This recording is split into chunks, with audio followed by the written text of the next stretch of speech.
Thank you so much to everyone who's joined us today. I'll now turn the webinar over to our moderator, Shannon Royce. Shannon? Thank you so much, Ben. I really appreciate your taking care of all of the technical and back-end stuff for our webinar today. My name is Shannon Royce. I have the privilege to be the director of the Center for Faith and Opportunity Initiatives, which we call the Partnership Center. It's a little easier to remember. And we're so grateful you've joined us today. This webinar is the third in a series to focus on our newest resource, the Compassion in Action, a guide for faith communities serving people experiencing mental illness and their caregivers. Our first webinar was an overview of the guide and the 7 principles in the guide. Our last webinar addressed Principle 1, the Inherent Dignity Principle, and Principle 2, the Illness Principle, helping faith communities to understand the inherent dignity of every individual and that mental illness is a chronic health condition like many other chronic health conditions, and those perspectives really influence how we engage the concerns of people living with mental illness. I'm really excited about today's webinar because it is centered around principle number 3, which we call the Caregiver Principle. The Caregiver Principle recognizes that mental illness doesn't just touch the individual with the diagnosis, but it touches whole family systems, whole family units, and that the caregivers in the lives of the individual with mental illness also are people in need of care and support and concern from the faith community. So we are doing a deeper dive today into the Caregiver Principle and are so pleased to have our 2 speakers with us. Before we turn to introduce those 2 speakers, I want to do a few background kind of things for you. This is an educational webinar off the record and not for press purposes. If you're a member of the press, we're happy to connect you with our press office after the program. If you're having difficulty hearing us, we find that often because of the way that you're connecting to the webinar, maybe your connection is not as strong, that sometimes it's easier for people to hear if they use the phone number provided in the Zoom platform. So if you're having trouble hearing us, then we encourage you to connect through that, the phone number that's provided. We will be sending a link to today's recording, as well as links to the last 2 webinars that we have done on the Compassion in Action Guide in the follow-up email that we send out. So watch for that in the next 2 or 3 days. We will send out a follow-up email with those resources, a copy of the Compassion in Action Guide, the links to the various webinars that we've done on this. And finally, we do have a full program today. And so we would love for you to put your questions down in the question and answer feature at the bottom of the screen. We will get to as many questions as we can at the end of the program, but it helps us to know better how to communicate on these issues just by seeing the kinds of questions that people are asking. So please share your questions with us down at the bottom of the screen. Now, as we do this, let's take a moment just to practice that. Look at your question and answer field and tell us where you're joining us from, what city and state you're joining us from, and we'll just get an idea of the kinds of folks and the people from different communities who are joining us. Tallahassee, Florida, Flint, Michigan, Delaware, Ohio. We've got a lot of folks. Hampton, Virginia, Nashville, Tennessee, Texas, Midland, Texas. We've got folks from all over the nation. Thank you so much. We're so grateful to have you with us today. So the Compassion in Action Guide is broken into 7 principles. As I mentioned, they're the foundation for serving people experiencing mental illness and their caregivers. We came to these principles through several engagements that we have held in the last 2 years in person and via technology, trying to discern what people understand and what they need to understand in order to engage more fully and hopefully in the lives of people living with and experiencing mental illness. In the guide, we note that caregivers often carry a heavy and unrecognized burden of providing for the needs of their loved ones. I think people generally understand the idea of caring for an elderly loved one or someone with cancer or some other chronic kind of health condition, but we find that mental illness is so often misunderstood that the idea of caregiving in the arena of mental illness is not as well understood. And so it can be a lonely journey and put a lot of stress on family members and caregivers. So that's what we're here to talk about today. Instead of a program or presentation, we're hearing today the stories of our two presenters. They're going to share some personal stories with you and lessons learned and what we can learn from them. So we're really pleased for this sort of different nature of webinar we've set up today. Amy Simpson is our first speaker, and she is so many things. She's an author, speaker, editor, and leadership coach. She's an acquisitions editor for Moody Publishing in her day job and a former publishing executive. In all of these roles, we've known Amy as a passionate advocate for addressing mental illness in faith communities, especially the Christian community. Amy's books and frequent remarks call for the church to better and more deeply address the needs of people with mental illness and their loved ones. We know this is informed by her life story, and so we are so pleased to have her join us today to share some of that with us. Amy, turn it over to you. Thank you, Shannon. I'm really happy to be here, and it's a privilege for me to share my story, knowing that from experience that doing so can be a blessing and a ministry to others. So I'm very happy to be here. So my story related to mental illness really starts before I was born. Actually, it's my family's story. My mother began exhibiting symptoms of severe mental illness when she was in her teenage years, and this was a long time ago, and unfortunately, those symptoms were not recognized for what they were. She and my dad got married when she was young, when she was 19 years old, and they actually moved across the country right away and to a brand new community away from everyone my mom had ever known. And my dad had no idea what was unfolding within my mom and her mental health. So her mental illness was undiagnosed and untreated for many years. So that was kind of in place before I was born. When I was a child, I'm one of four siblings. I'm the third out of four, in case you're wondering. And by the time I came along, my mom's mental health had been deteriorating for at least a few years at that point. But my family didn't understand that there was a mental health problem present for her. We didn't understand that our family was not normal. And, I think most people can relate to the experience of when you're growing up, your family really defines normal for you. So that was certainly the case for me. And I didn't understand that there was anything that was, truly wrong within my family.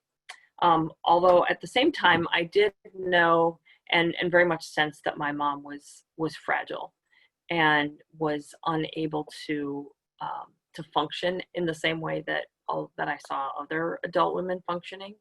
But to me, that was just her. I didn't understand as a child anything about mental illness or about how that could affect a person. And my mom did function at a level that was adequate for her to get by that way for several years. When I was a teenager, actually I was 13 years old, my family moved from the place we had been living and into a brand new community. And I should mention, actually this is important information too, that before this time my dad was a pastor. So my dad served as a pastor in two different churches, in two communities.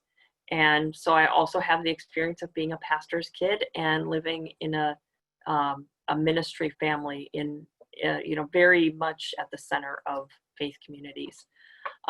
And these churches where my dad served were actually rural congregations. So we lived in these rural communities. But my dad left the position where he was pastoring, partly, or maybe largely, because of things that happened as a result of my mom's illness, which was becoming more severe. But again, it was all kind of swept under the rug. We didn't understand this, at least as my siblings and I did not. We moved to a new community and actually moved into the city. So this was a big change for us, as you might imagine. This was a very stressful time in my family's life. Anytime you're moving, making a major move, of course, it's a huge stressor. Moving into a completely different type of community, and really kind of cross-culturally almost, was an additional source of stress. And, just to help put it in perspective, I graduated from 8th grade in a class of 5 people. This was a public school, but there were 5 people in my class. And when I started 9th grade, I was in a school of 2,000 people. So it was a major disruption. And, for my whole family, this created a lot of stress. But over time, we all adapted and actually eventually learned to really love our new environment and to thrive in it. However, that was not the case for my mom. This period of strain and stress really kind of pushed her over the edge in terms of her mental health condition. At the same time that we made this move, I mentioned my dad had left the position where he was working. He went through a long period of unemployment as a result, and then underemployment for really many years, as he worked temporary jobs and minimum wage jobs. My dad was never able to go back into his career as a pastor because of what happened with our family at this time. So in addition to the strain of moving, of being in a new community, we had tremendous financial strain. My family had never had anything extra. We were already, very much pretty poor before this, being, a rural pastor's family with 4 kids. But now we were really living very much in poverty and on public assistance, and at the edge of not having what we needed at all times. So that in itself, of course, creates a lot of stress and is positively correlated with mental health crises. So we had the poverty as a factor there as well. And this was all more than my mom was able to manage. As I mentioned, up to that point, she had functioned well enough that her illness could be kept under the radar a bit, even though it was very much present, very much visible. It's very obvious to us now in hindsight.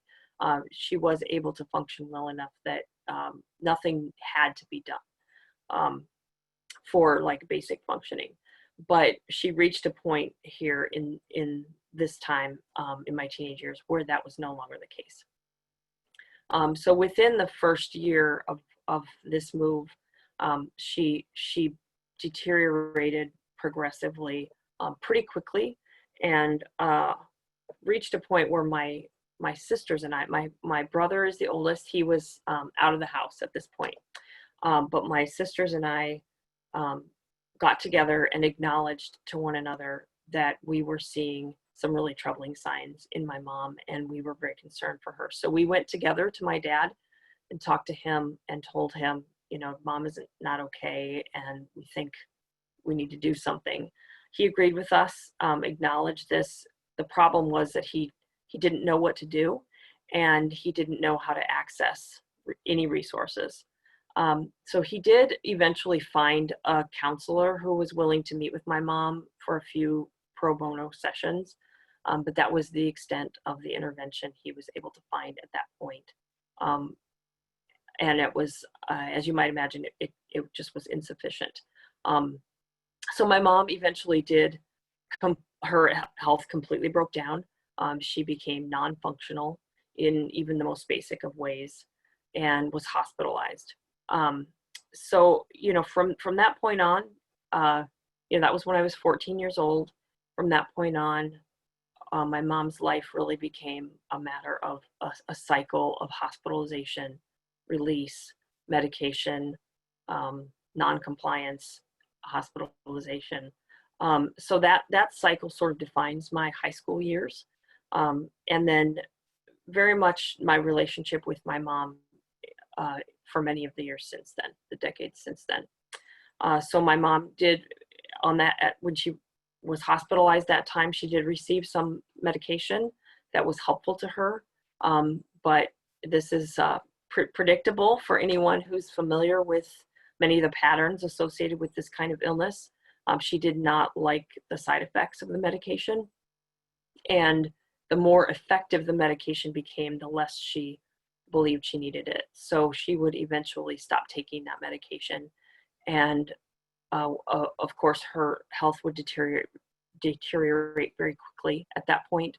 And she would eventually need to be hospitalized again on an emergency basis, where she would receive some medication again, take it for a while, stop taking it. And this happened over and over to our family. Another thing that unfortunately was true during this time was that my mom was not willing to allow her family to talk to her doctors, or to have any contact with her people who were providing treatment or care for her professionally. So we did not actually receive confirmation of my mom's diagnosis for 20 years from that point. Now, you might imagine that, we're smart enough that we could put things together pretty well and had a very good sense of what my mom had probably been diagnosed with. But again, we were really left in the dark as far as her diagnosis, any information about how to help care for her, there was really no partnership possible with her mental health care providers. So we did the best we could, but we were very much floundering. And as an under-resourced family, we ourselves received no care. So I didn't receive any personal mental health care until I was an adult and able to access those resources on my own. And the same is true for my other siblings. My dad did eventually access some care through NAMI, through a family support group, and that was really helpful to him. But again, it was very difficult in that situation to figure out what was even available, to find it, to become in any way connected with any resources. And we didn't have any assistance from, again, the hospitals or doctors or mental health care providers who were working with my mom, because she was unwilling to give permission for us to talk with them. So that was a very significant challenge for us. We've gotten better at navigating that over the years, but that has just continued to be an obstacle for us. We were part of church this entire time. Our church was not very helpful to us, but we also weren't very forthcoming with them about what we were experiencing. We very much were stigmatized ourselves, and stayed pretty quiet about what we were experiencing. So our church was aware that there was a crisis with our family, and they offered us some help, I think, the first time this happened, but I'm not sure. As far as I know, we didn't really receive anything after that. With the repeated crisis, there just wasn't really any intervention, or I'm not aware of really any acknowledgement either. So again, that is much of that is I'll put on us, because we weren't forthcoming, and we didn't know how to ask for help from our church. But they very much didn't know how to help us either. So we were met mostly with silence on the issue, and that was very that in itself was quite damaging for us, and took a lot of time to kind of get past and sort through, get to a place where I'll speak for myself, where I could sort through some of the faith-related questions that came up for me, because in my opinion, mental health crisis is always accompanied by a faith crisis as well, not only for the individual with a diagnosable disorder, but for loved ones as well, and really needed support and help for that crisis as well, and didn't receive it. So that was a significant challenge for us as well. So my mom is still living. She's in her 70s. She's receiving care right now in assisted living. So that has been a huge blessing to our family when my mom reached the age where she could kind of qualify for assisted living, and my family was able to find the resources to get her there and to cover that financially. So we're very grateful for the structure that provides for her. She does have medication management that has made a huge difference, along with some of the other things we've experienced along the way, including incarceration and some of the assistance. This might sound very harsh, but some of the best, most valuable assistance my family has received has been from the criminal justice system, because of their ability to actually intervene without, kind of some of the obstacles that get thrown up in the way of other types of intervention. So I'll leave it there for now. I'm happy to obviously address questions when we get to that point, but just hope that gives you a little snapshot of my story and what has made me care so much about this issue and about people who are affected. Thank you, Amy, so much for your transparency and the vulnerability of sharing your story, both in your book and in public settings like this. I think it really opens all of our eyes to understand the complexity of addressing these kinds of concerns and the grief and pain and loneliness that a family experiences in walking through these things. So thank you, and we will come back to you for questions, because I'm sure we'll have a lot of questions. So thank you for being with us today. Now I want to introduce our second speaker. Tracy Blackfall is also a multivocational person like Amy. She's the founder and executive director of Tova's Nest, Inc., which educates and raises awareness regarding the mental health and wellness of all communities, with an emphasis on the African American faith-based community. She has received the Stigma Busters Award from NAMI, Ohio, and a SAMHSA Voice Award. Tracy is a NAMI Basics trainer as well as a family-to-family facilitator. She's also a certified youth mental first aid instructor. And for those who know, we really promote mental health first aid at the center. So I'm grateful for her participation in that. As a certified community health worker, she assists populations traditionally underserved and fights to eliminate health disparities. Tracy is living her passion every day through what she describes as a spirit of gratitude. Tracy, thank you so much for your willingness to join us today. We'll now turn to you for your remarks. Okay, thank you so much, Shannon. Good afternoon, everybody. My story is one that initially was like a thunderstorm, but little did I know there was a beautiful ray of sunshine that I am enjoying right now.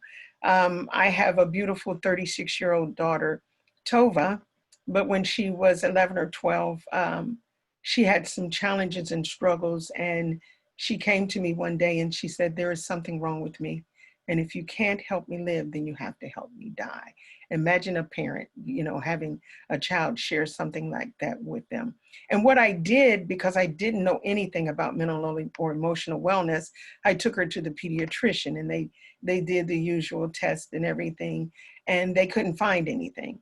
And of course, her situation got worse and worse, and we went to look at different resources, because I knew there was something different myself by then, but none of the resources that I contacted ever wanted to talk to me. They send you to the automated services where you have to push 1 for this service, 2 for that service. And I contacted NAMI, Ohio. NAMI Franklin County. And I actually talked to someone, but before I could even talk to them, I cried because I realized I was hearing a voice for the first time. But in all I was going through with her, I kept it a secret. I didn't tell my parents. I didn't tell my siblings. I didn't tell my best friend, because for me, And I always say, this is my journey, don't judge me. I felt what she was going through was a reflection on me as a parent. I felt that there had to be something I did that was so wrong that she was going through what she was going through. Adding on top of that, I am a woman of faith.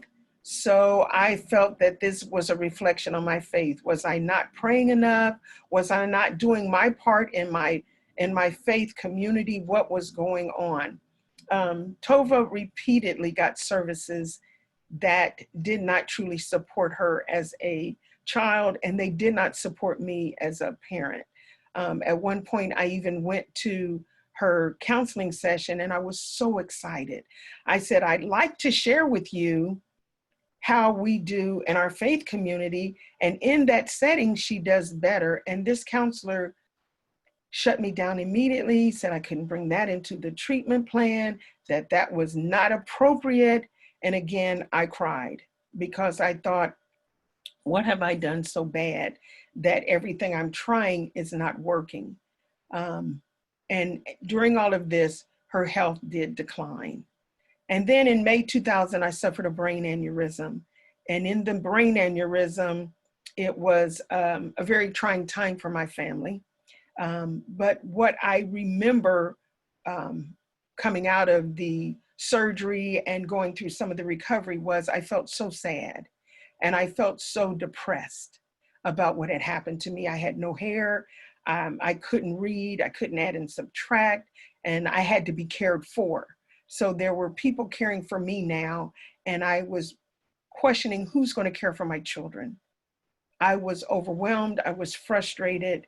But in that recovery moment, I genuinely feel that I was given a rare insight to where people that live with these misunderstood health conditions go. There were no ceilings, no floor, no walls. It was just darkness and sadness. And from that, I contacted my daughter and I told her I had a different understanding of what she had gone through. And we worked together. And before then, I felt that I had to do it all. I had to care for her. I couldn't ask anybody for help because this was a horrible experience. I even went to my pastor at one point and I said, you know what? There is an unbelievable connection between spirituality and mental health. And he said, Tracy, come talk to me about it. Let's have a meeting. But I wouldn't do it because I felt that if I told him what I was really going through, maybe he'd look at me differently as well. What changed me was that moment in the dark space and being able to go to NAMI classes. I went to, at that time, they didn't have a class for parents who have children that live with mental health conditions. I went to family, and I learned it was neurobiological. I learned it wasn't my fault. I learned that God wasn't mad at me. And through that education and awareness, I changed. And in my changing, how I looked at my child changed, how I looked at my family changed. And I did open up to my mother and my father and my siblings and my best friend. And for them, they were very apologetic and feeling that they had done something wrong. And I said, no, it was me, because I truly understood stigma and its impact on how I looked at my child and myself. And I tell people that I was bound and gagged in a closet with stigma and with blame, shame, and guilt, and I dared come out because blame would say it's all your fault when I peep out. Shame said people are going to talk about you, and then where will that leave you? And the guilt of what all I put my child through and not getting her the appropriate services and care, it just made the situation worse. I did have to go back to school. I went back to college and I had to learn the basic things in math, the basic things in reading, some of the basics in writing that I didn't have anymore. It is through having a medical illness that I realized people that live with mental health conditions don't get the psychological help they need. No one came to check on Tova when she had a crisis. No one came to see how she and I was doing. But having the brain aneurysm, people came over and checked on me. They bought me cards. They bought food. They offered to help with the other kids. They offered to help me with my housework. It was very, very different. And in later life, my dad became very ill. And one of the things I learned with the education and awareness, some of the things he was experiencing wasn't all about his physical health. My dad was struggling with some mental health stuff because he couldn't drive anymore. He couldn't go to church like he used to be able to go. And I became this advocate and caregiver for him as well. And he came to stay with me. And in staying with me, I was reliving a lot of the things that I went through with Tova, and I got him some help. But one of the things that happened, and this is why I advocate for people, don't keep secrets, ask for help, go out and share. I had a crisis because I felt because he was my dad, I have to take care of him. This is my dad, and I will do everything for him the way he has cared for me. And I had a meltdown. And I'm driving my car, and I don't know where I am.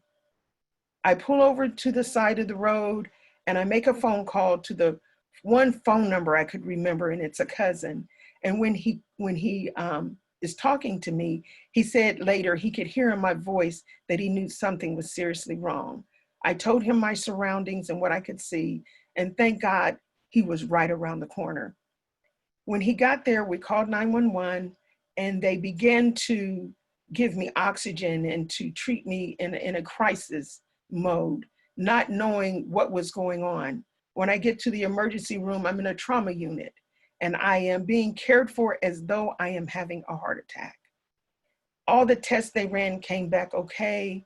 They tried medication, my blood pressure sky high, nothing was working. Finally, one of the nurses said, "What do you do for a living?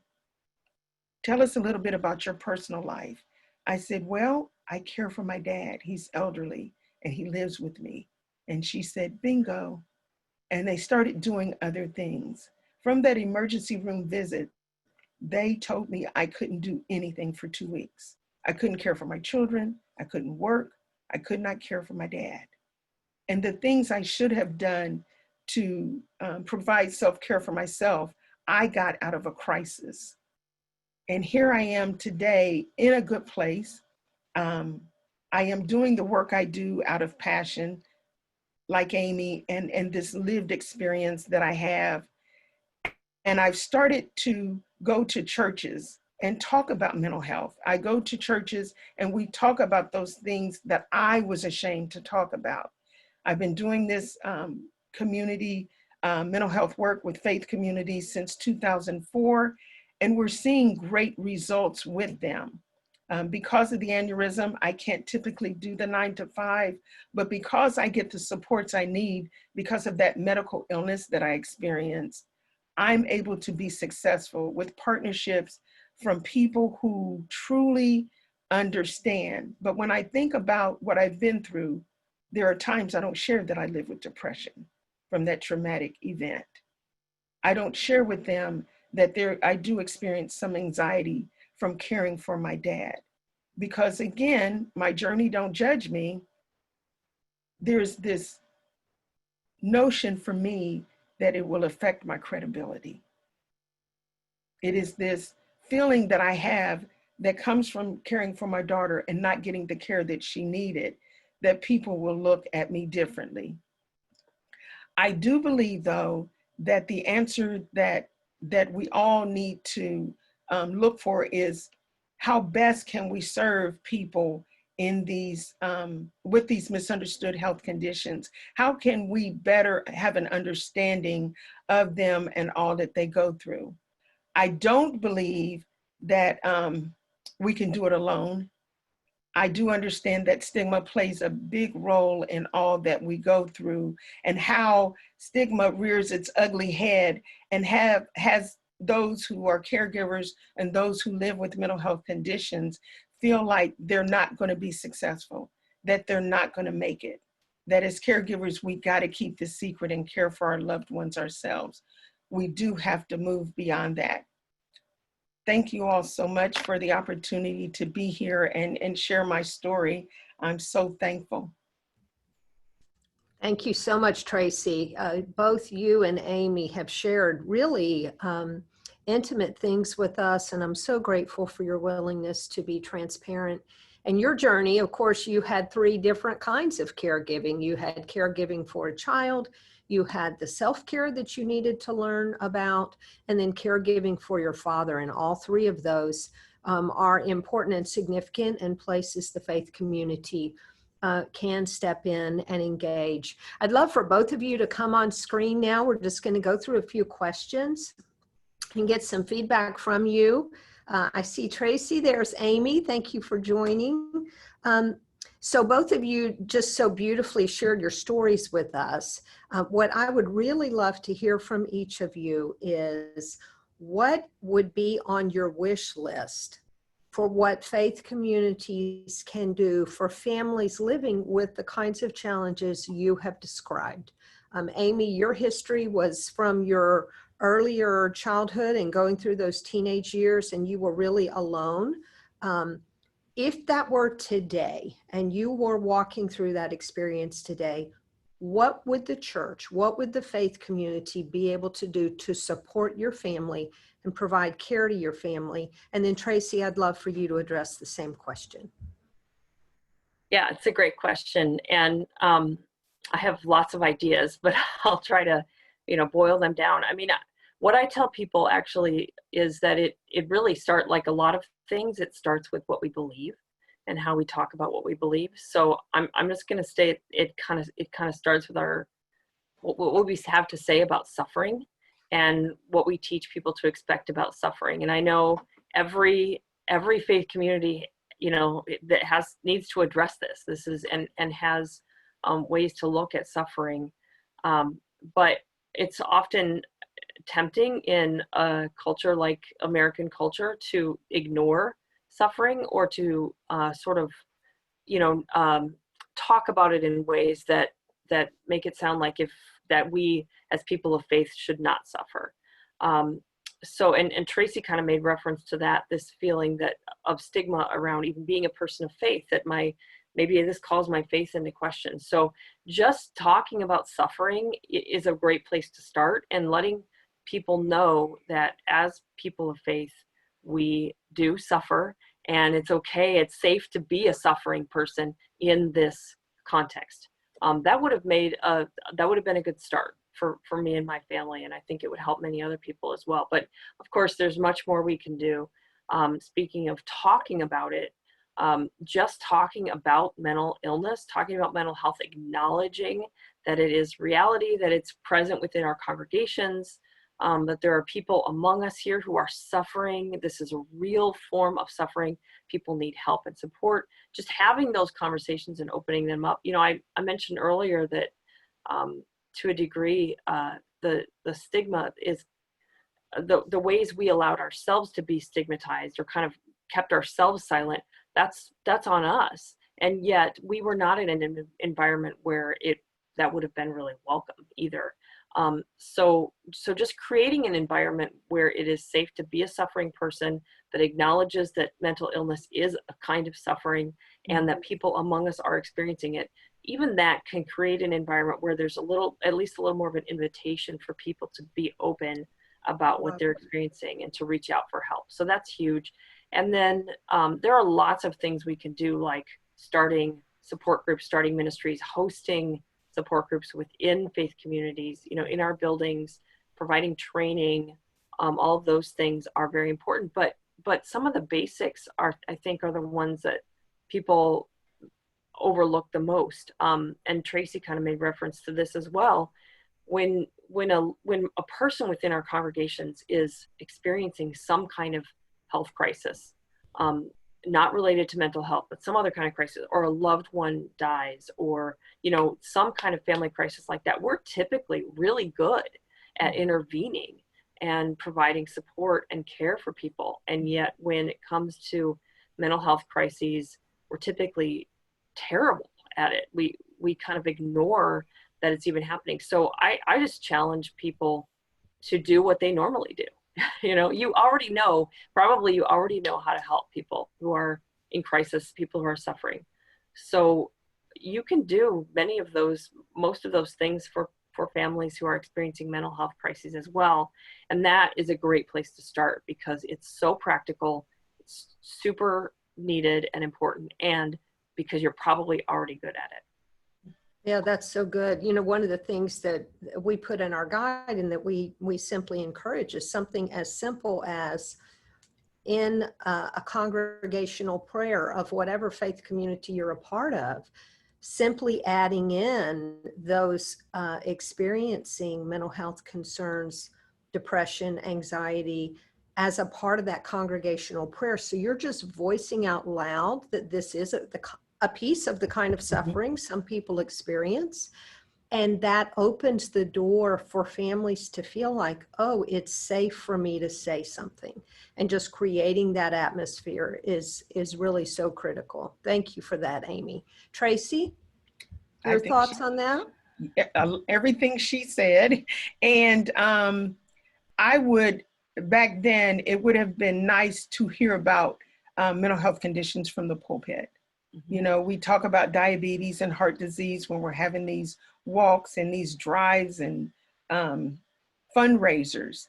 And if the leader, the faith leader is talking about it, that is the trusted messenger. So maybe if I had received that, and I went to at that time, a great faith community, but I didn't hear about mental and emotional health. The other thing is I would love to see, and that's some of the stuff we do, and it makes a difference. Train the staff, train the different groups you have within your faith community so they have an understanding. You know, the greeters, when you come in, help them to have an understanding about mental and emotional health.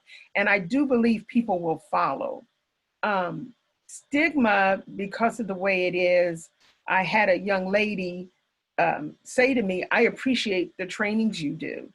I really think that it's awesome that people are learning. But for me, I'm not going to share that I live with schizophrenia because I'm afraid they won't let me sing in the choir. I'm concerned that they won't let me work in the nursery and work with the kids anymore. So I think there needs to be these, like Amy said, these discussions, these open talks about mental and emotional health, because we've almost got to erase how people look at mental illness and start all over again with a different foundation, because the foundation we have is not a good one. Yeah, that's really helpful. I think educational things, absolutely. Pulling away the mask and the stigma that's created around some of those concerns. I had a friend with a son with schizophrenia, and she was the same way. They were in a church where he shared in a Bible study about his diagnosis and just was so stigmatized after that that they left that church and went to a new church, and he was not going to share with anyone his diagnosis because of the response that he had received. So yeah, there's definitely a lot of work to do there, and I really appreciate both of you speaking to that. Both of you touched on a little bit, and I'd love to hear a little more about how extended family members could have supported you as you were walking through that, and what your counsel would be based on your experience to those who are watching today, who maybe are living with mental illness in their family. They're dealing with many of the caregiver stresses and struggles, the isolation, the loneliness, the stigma, the who can I talk to and who can I trust. How do you advise people and encourage people to draw their extended family into that picture to seek support from that extended family? Tracy, you want to start that one, and Okay. we'll come back to Amy. I think, again, because people don't know what they don't know, there's even language in how we talk about kids that live with mental health conditions. They're bad today. They're acting up. But we don't say that about someone who lives with diabetes and their blood sugar levels drops. We don't say, well, they're acting up. They're bad today. That, you know, we've got to look at changing the language so that when families are talking about mental health conditions, they're talking about it from a positive place. I say people need to sit down as families and have those discussions, because sometimes, as with other health conditions, it's within the family. So if we're sitting down and talking, we learn that not only is my child going through, somebody else is going through. And how do we get people not to look down on each other is we have to start within ourselves. Some of us may have to go and look in the mirror and address some of our own issues. But I would say come together and sit and talk and and I always say bring food, but give people the opportunity to just be open. And there'll be a lot of tears, there'll be some hugging. Right now we can't do that. And that can be very challenging. And I am concerned about people that are going through right now because they're not getting the socializing and they can't see faces because of the mask. One of the things we do, we have a Zoom call we do as family. And some of us are going through, not because we live with a mental health condition, it's because of these challenging and trying times and not being able to see each other. I always say when we start off, no judgment. This is a no judgment zone, and we can talk about anything we want, and we all make an agreement. What goes on in the house stays in the house right now. That's good. Amy? Yeah, that's all really good stuff. I totally agree with everything Tracy has said. I would say in addition, it's important for families to recognize that when there is a mental health issue present, it's not just an issue for the person who might directly need mental health care, that it's really an issue for the whole family, and the whole family probably needs help. Yes. Maybe the whole family needs treatment, in some way. So that may just be as simple as going to a support group together and talking about what you're experiencing, or it may be that you need to go to family counseling or, individual therapy, or, what have you. There are various options, but I think it's really important for families, not only like nuclear families, but extended families as well, to recognize this is, like Tracy said, this is often present in the family. It may even be a genetic issue. But even if it's not, that it's a family system that is affected by grief and loss and confusion and, some of the other issues that can come along with loving someone who has a mental illness. So that's really important. And really seeking to kind of get past your own stigma. Yes. So that you can be bold and brave about reaching out to others for help. But stigma, fighting stigma really kind of starts with us, right? Right. And then for extended family, I would say, really seeking to understand, listening, caring, realizing, I think it's very easy to respond. And this is an issue in faith communities as well, to respond to people by trying to put distance between yourself and them. And there are various reasons for that. One is sometimes people are afraid, that someone's behavior is unpredictable, or they don't, whatever. So they want to put distance, but sometimes it's a matter of just not wanting to get involved because you're afraid of what it will cost you. This person might always need help from me, or they're just gonna, they're gonna be a drain on me and my family or whatever.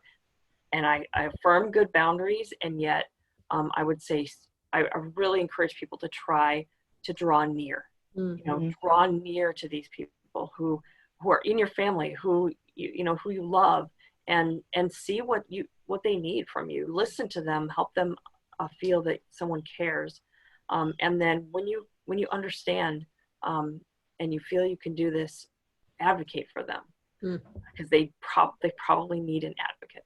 Right. They're probably tired. One of the things in the midst of COVID that I've thought so much about, and the racial unrest we've seen in recent months, is that families living with mental health concerns, families living with the racial distress that we're seeing in our nation, there is this sense of hypervigilance all the time. Living with a chronic health condition, and I would say actually living with mental illness as a chronic health condition because of stigma, because it's hard to draw people in or to have people move close, the caregivers tend to live in a hypervigilant Yes. mode all the time, and it just wears them out. And as Tracy described, you know, she was prescribed 2 weeks of do nothing. She needed to deeply rest. And it's really hard to find that deep rest when you are a caregiver to a family member living with mental illness. So to me, those are also ways that faith communities could step in, even just allowing that caregiver to go out to dinner alone or with the spouse, to go get a manicure, just to do something that's self-care, that just meets a little bit of space need and a little bit of heart need. Those would be things that faith communities could do, simple things that they could do that would be helpful. I'm curious also, you know, one of the areas we've worked so much in the last 2 years is really seeking to build bridges between the clinical community and the faith community, where each side of that picture recognizes the value of the work they provide. Clinicians do diagnostics and they do treatment. They are there if there's need for medication or for other therapeutic interventions, that's their role. The faith community provides care, support, the coming alongside, the walking with, the sense of community for a person living with mental illness and the family. And one of the things we've tried to do is build bridges between the faith community and the clinical community. And I'm curious what each of you think in terms of how a clinician can think about how they should work with a faith leader, or how a faith leader can and should think about how they could work with the clinical community. We've done some of that work in Ohio with support from the Multi-Ethnic Advocates for Cultural Competence and the Ohio Department of Mental Health and Addiction Services. I received some funding that I'm very thankful for. And we bring the clinicians, we have them talk amongst themselves, and we talk about faith communities. We talk about, we have no hold barred conversations. And I've learned that some clinicians just don't know, and they feel like we have to bring religion. No, you don't have to bring religion. Bring yourself, you're human first.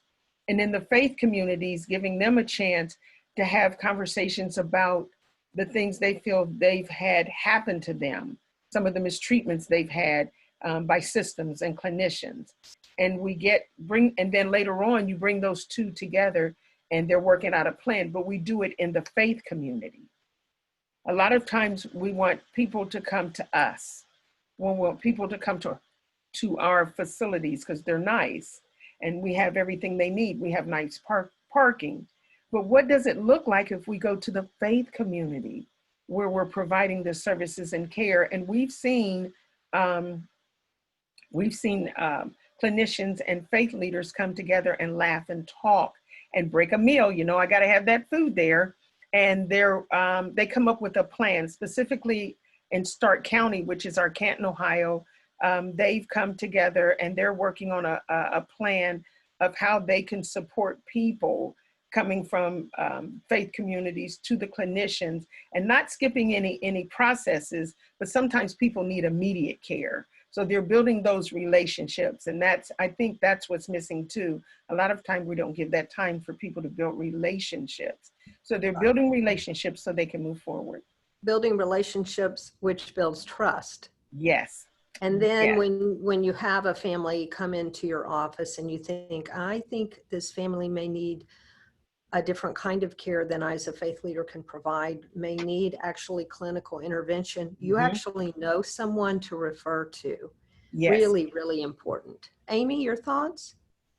Yeah, that's incredibly important. One thing I would suggest is also that I would challenge both sides, you know, faith leaders and professional mental health professionals to think more holistically about the needs of the people they're serving. You know, I think that we're all tempted to kind of have tunnel vision in terms of what's our expertise, you know, and to think about addressing the problem from the framework of our expertise. And yet, Yes.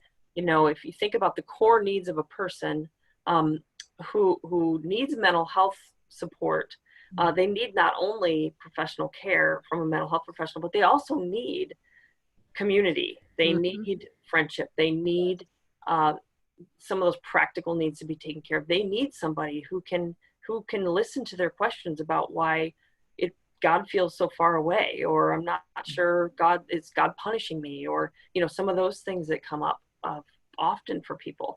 A therapist, a psychiatrist, they're not going to be able to address those questions.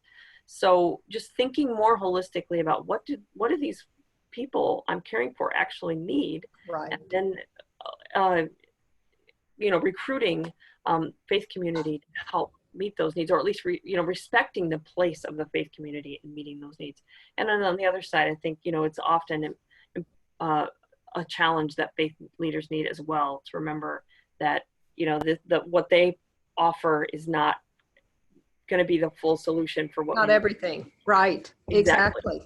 Yeah, So no, I think that's not only open to that, but even reaching out, you know, to connect is hugely valuable. Yeah, that's terrific.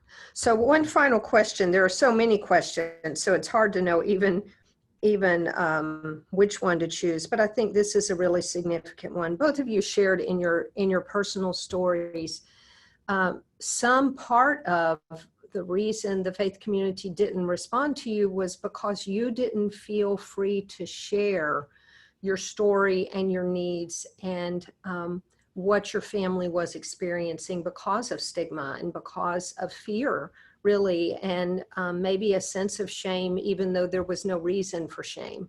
And so one of the questions that came up was, how would you encourage a family member to begin the conversation with their faith leader about what their family is experiencing and what they feel like they need from the faith community? Where does a family start?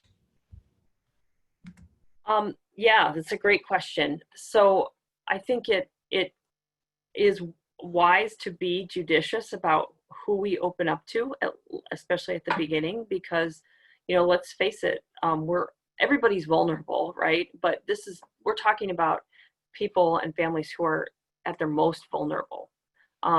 So to reach out, you know, sort of indiscriminately and hope that someone's going to respond with what you need, maybe it may result, you know, yeah, it may backfire. And like you were talking about, Shannon, with, you know, where somebody opens up and they receive a lot of painful response, they're probably not going to take that risk again. So I encourage people to be wise and careful about who they begin to open up to. You know, choose somebody who you're pretty sure is a person of compassion, somebody who's probably, you know, who you think is a good listener, and maybe begin to open up a little bit, and then as you receive that compassionate response, do more. Right.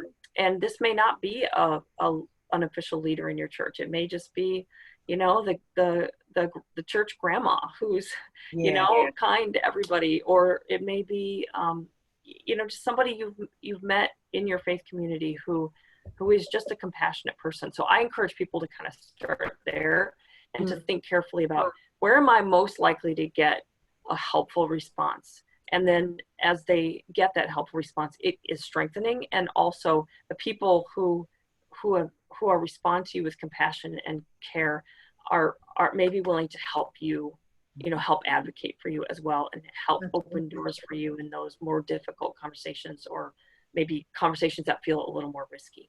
And they may even, that individual you speak to may even know someone else in that faith community experiencing a similar thing, and can help do a connection where you can connect with another family who may be living a similar journey to yours, so you don't feel so isolated in that. Yeah, I mean, I would say that's likely. And that's exactly. It's bad news, but it's good news that you're probably surrounded by people who actually would understand much of what you're going through. You just don't know it because you haven't made that connection. Exactly. Yeah. Tracy, your thoughts? Very well said, Amy. Everything she said, because one of my concerns in people opening up is that everybody does not understand. And just because someone is a faith leader with good intentions, I do believe they may not understand mental health conditions.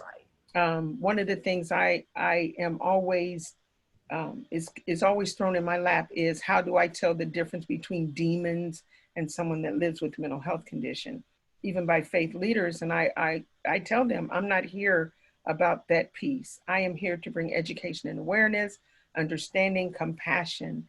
And because we have a lot of religion in things, sometimes people have these misunderstandings and they throw that at family members. You know, I was told I didn't have enough faith. I was told that I needed to pray more. So if I went to someone and I'm vulnerable, as Amy shared, and I'm struggling, and someone told me I wasn't praying more, I needed to pray more, excuse me, or I didn't have enough faith, that could be devastating. So I agree with Amy. Thank you. That was very well said. Thank you. Well, ladies, we could go on, but we are past our hour mark already. Thank you so much for joining us. Both of you have been really vulnerable in sharing your stories. And I think we can see your heart and hear your thoughts as well. And both are really important in these conversations, because all of these issues touch individuals and touch family systems. And you have both really been perfect examples of that caregiver journey. So thank you so much for joining us. I also want to thank NAMI FaithNet for helping us to connect with Tracy. We have worked with NAMI FaithNet over this last couple of years, and they're terrific allies and helped us to find and connect with Amy. So we're grateful for that. We also want to thank each of you for joining us today, for giving us an hour of your time, for wanting to learn more about how faith communities can support caregivers. You may be a caregiver yourself, and I hope, if that's the case, that you've heard some ideas today that will help you know how to just take that next step in your own journey, to reach out, to seek help in your faith community or from a local NAMI chapter that could provide support for you. This is a series on our Compassion in Action guide. And so if you have not gotten a copy of the guide, we will send that link out in the email that we send after the program today. So be watching for that email. We would love to invite you to join us for our next webinar, which is the 4th webinar in this series. It will return to Tuesday next time, Tuesday, August 25th. We will be dealing with principles 4 and 5, which are the professional assistance principle and what role the professional community plays, and the medication and treatment principles. So both of those principles we've touched on a little bit today in our conversation about the importance of the clinical community. That's what we're talking about next time, August 25th, same time, noon, for an hour. We will touch on principles 4 and 5, and we hope you'll be able to join us.